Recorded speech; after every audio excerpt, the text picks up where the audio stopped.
Deep in the rainforests of Sumatra, there are stories of something that walks upright through the jungle. Not a giant, not a monster, and definitely not something that wants to be seen. For generations, villagers, hunters, and explorers have described the same small, human-like figure moving silently between the trees. It doesn't charge, it doesn't threaten, it just watches. And then it's gone. They call it the Orang Pendek, or the short person.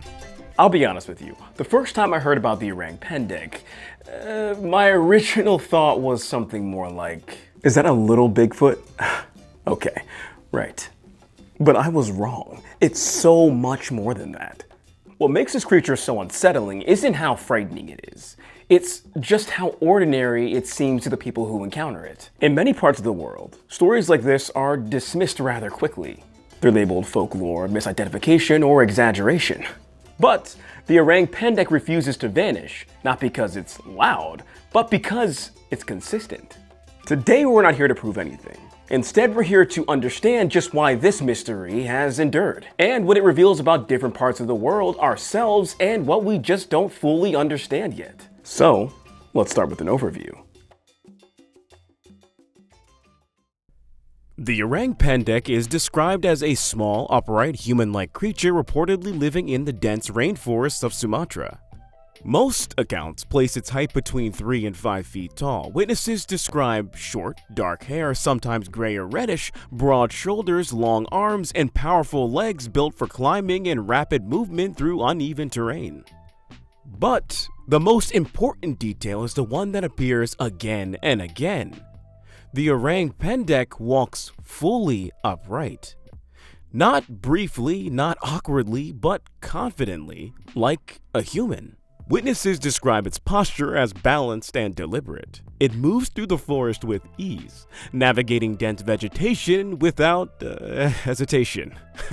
In many accounts, it notices the observer first and then calmly withdraws. What's really striking about the Orang Pendek is what it doesn't do. It doesn't charge, it doesn't roar, it doesn't act aggressively at all. To the locals, it isn't framed as a monster or even a spirit. It's just another forest-dwelling neighbor. Rare, intelligent, and best left alone. And that framing matters because it shifts this legend away from fear and toward coexistence. Reports of the Orang Pendek stretch back over a century. But a few accounts stand out, not because they're dramatic, but because of how calmly they're told. Among all reported Orang Pendek encounters, one name stands apart, not because of sensational claims, but because of the context in which the sightings occurred. In the late 1980s and 1990s, Debbie Martyr was working in the rainforests of Sumatra as a professional conservationist. Her job wasn't exploration for its own sake. She was tracking endangered Sumatran tigers, mapping territory, and documenting illegal logging in some of the most remote areas of the island. She spent years moving through the forest daily. She was trained to read animal behavior, recognize movement patterns, and distinguish between known species. Most often under poor visibility and difficult conditions. Her work depended on accuracy. Misidentification wasn't an abstract concern, it could put her in real danger. She wasn't searching for cryptids. In fact, encountering something unknown was the last thing she expected or wanted, while working alone in tiger territory. And yet, during this work, Martyr reported multiple encounters with a small, upright human-like figure at the edge of the forest. She described it as around 4 feet tall, powerfully built, covered in dark hair, and standing fully upright. What struck her most was not its appearance, but its behavior. It didn't flee immediately. It didn't behave erratically. It stood calmly, almost as if it was aware of her presence. In one encounter, Martyr reported that the figure remained visible long enough for her to clearly observe its posture and proportions, before it turned and moved deliberately back into the dense vegetation. When questioned about it later, she didn't describe panic or fear. She described uncertainty, the kind that comes from seeing something that doesn't fit established categories. Martyr didn't present the encounter as proof of anything. She didn't abandon scientific thinking, she continued her conservation work, spoke cautiously, and remained clear about what she knew and what she didn't. That alignment between a trained observer and a cryptid is rare, and it's why her account continues to be taken seriously even by those who remain skeptical. Honestly, I don't know if I could see this creature looking at me through the brush and then just go right back to work. That takes some serious mental fortitude. Interestingly enough, local villagers describe the same behavior in even simpler terms. One hunter, when asked why the Orang Pendek is rarely seen, reportedly explained that it knows the forest better than they do, and if it does not want to be seen, it won't be. Honestly, I love how there's no fear in that statement, just respect. It's incredible. Of course, skepticism is necessary. Some researchers suggest that the Orang Pendek sightings could be misidentified gibbons, briefly standing upright. Others point to sun bears which can walk on two legs under certain conditions. And of course, others state that cultural storytelling and expectation can also influence perception. These explanations deserve consideration. Skepticism isn't the enemy of curiosity, it's one of its safeguards. But skepticism struggles with a very important issue here: consistency.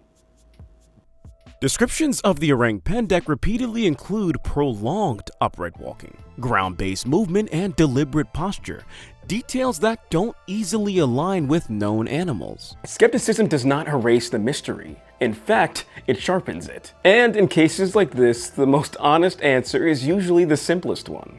And that is that we just don't know yet. And that isn't failure. It's just the beginning of further exploration.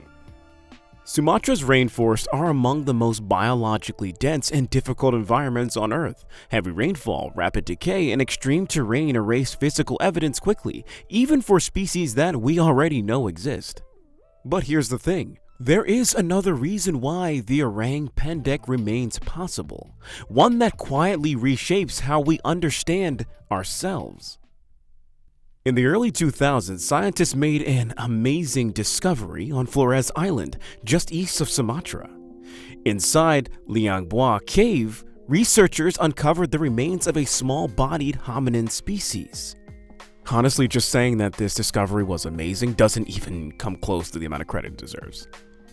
These individuals stood around 3 to 4 feet tall, they walked upright, they used tools, and they lived far more recently than anyone expected. Only about 50 to 60,000 years ago from what I've read. That's incredible. And here's the thing, they nicknamed them the Hobbits. No, not like Frodo and Sam, but still cool nonetheless. That discovery shattered a long-held assumption that human evolution followed a clean, linear path. Instead, it revealed a branching story filled with side paths, dead ends, and survivors. Now, this doesn't necessarily mean that the Orang Pendek is one of these hominin relatives, but it proves something critical. Until very recently, the idea of a small, upright, intelligent hominin surviving in Southeast Asia would have been dismissed outright. Now, it can't be. The forest does not care about our expectations. It rewards what adapts. The Orang Pendek isn't important because it's frightening. Instead, it's important because of what it suggests. If the Orang Pendek were ever confirmed as a real biological population, it wouldn't just be another cryptid. It would represent a missing chapter in human evolution. A cousin species that adapted to isolation, dense forest environments, and avoidance rather than expansion.